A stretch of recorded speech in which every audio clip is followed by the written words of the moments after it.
Hello বন্ধুরা, জ্ঞানজ্যোতি coaching সেন্টারের পক্ষ থেকে তোমাদের সকলকে জানাই আরও একবার স্বাগত। আজকের ক্লাসে তোমাদের সঙ্গে আলোচনা করব মহাপরিনির্বাণ নিয়ে। মহাপরিনির্বাণ বলতে কি বোঝায় বা মহাপরিনির্বাণ কি, এটা নিয়ে আজকের ক্লাসে বিস্তারিতভাবে আলোচনা করব। দেরি না করে শুরু করছি আজকের ক্লাসটি।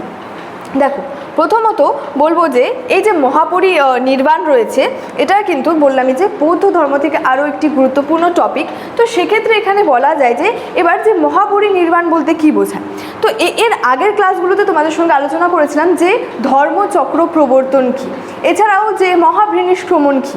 তো মূলত যে ধর্মচক্র প্রবর্তনটা কি রয়েছে, যে সেখানে কি করেছিলেন গৌতম বুদ্ধ যখন তিনি বুদ্ধত্ব লাভ করেছিলেন, তার পর তিনি 5 জন শিষ্যের কাছে প্রথম তার যে ধর্মটা রয়েছে সেটা প্রচার করেছিলেন, এবং সেটাই কিন্তু যে ধর্মচক্র প্রবর্তন নামে কিন্তু পরিচিত।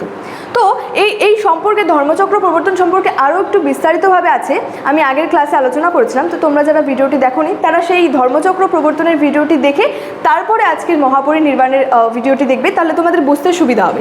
তো মূলত কি হলো, তিনি যখন তার যে বোধি লাভ করলেন, তারপর বুদ্ধত্ব লাভের পর তিনি কি করলেন, প্রথম 5 জন যে শিষ্যের কাছে তিনি তার যে ধর্মটা প্রচার করেছিলেন, এবং সেটাই কিন্তু যে ধর্মচক্র প্রবর্তন নামে পরিচিত।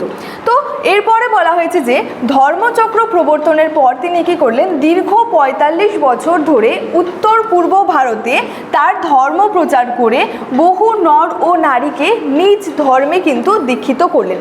তাহলে কি করলেন, তিনি ধর্মচক্র প্রবর্তন করলেন, তারপরে তিনি কি করলেন যে দীর্ঘ 45 বছর ধরে তিনি কি করলেন, উত্তর এবং যে পূর্ব ভারতে তার ধর্ম প্রচার করে বহু নর এবং নারীকে তার যে নিজ ধর্ম রয়েছে সেই নিজ ধর্মে কি করলেন, যে দীক্ষিত করে।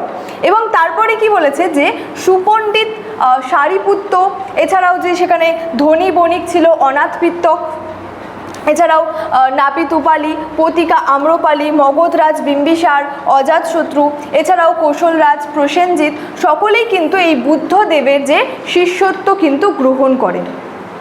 এবং তারপরে কি বলেছে যে 486 খ্রিস্টপূর্বাব্দে 80 বছর বয়সে যে কুশীনগরে তিনি কিন্তু দেহত্যাগ করলেন। তাহলে 486 খ্রিস্টপূর্বাব্দে তার যে 80 বছর বয়সে, অর্থাৎ গৌতম বুদ্ধ যে 566 খ্রিস্টপূর্বাব্দে জন্মগ্রহণ করেন।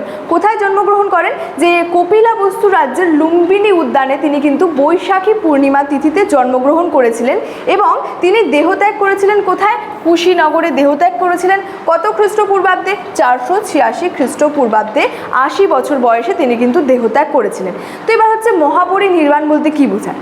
তো এই যে ঘটনাটা, অর্থাৎ তার যে দেহত্যাগের যে ঘটনাটা, এই সমস্ত ঘটনাটাই কিন্তু যে মহাপরিনির্বাণ নামে কিন্তু যে খ্যাত বা মহাপরিনির্বাণ নামে পরিচিত। অর্থাৎ তিনি যে ধর্মচক্র প্রবর্তন ছিলেন সেখানে তিনি বুদ্ধত্ব লাভ করেন, তারপর তিনি কি করলেন, যে 5 জন শিষ্যের কাছে তিনি তার প্রথম ধর্ম প্রচার করলেন, এবং তারপরে তিনি কি করলেন, উত্তর পূর্ব ভারতে অর্থাৎ ধর্মচক্র প্রবর্তনের পর বলেছে তিনি দীর্ঘ 45 বছর ধরে কী করলেন, উত্তর পূর্ব ভারতে তার যে ধর্ম প্রচার করে বহু নর এবং নারীকে কিন্তু তার নিজ ধর্মে কিন্তু কী করলেন, দীক্ষিত করে। এবং তারপরে তিনি যে 486 খ্রিস্টপূর্বাব্দে 80 বছর বয়সে কিন্তু কুশীনগরে তিনি দেহত্যাগ করেছিলেন, এবং তার যে এই যে দেহত্যাগের যে ঘটনাটা রয়েছে, এই সমস্ত ঘটনাটাই কিন্তু যে মহাপরিনির্বাণ নামে কিন্তু পরিচিত। তো আজকের মূল বিষয় ছিল, টপিকটি ছিল মহাপরিনির্বাণ বলতে কি বোঝায়, সেটা নিয়ে আলোচনা করলাম। ক্লাসটি এখানেই শেষ করছি। শেষ করার আগে একটু তোমাদের বলে দিতে চাই যে তোমরা যারা ভাবছো আমাদের সঙ্গে এই সেমিস্টারে অনলাইনে যুক্ত হবে, তারা স্ক্রিনে 2টি নাম্বার দেখতে পাচ্ছ, 6295916282 এবং 7076398606। এই 2টি নাম্বার আমাদের কোচিং সেন্টার হেল্পলাইন নাম্বার। তো তোমরা যারা ভাবছো আমাদের সঙ্গে যুক্ত হবে, তারা কিন্তু যুক্ত হয়ে যেতে পারো। আজকের ক্লাস এতটাই ছিল, দেখা হচ্ছে তোমাদের সঙ্গে পরবর্তী ক্লাসে। তোমরা সকলেই ভালো থেকো, সুস্থ থেকো। Thank you so much, thanks for watching.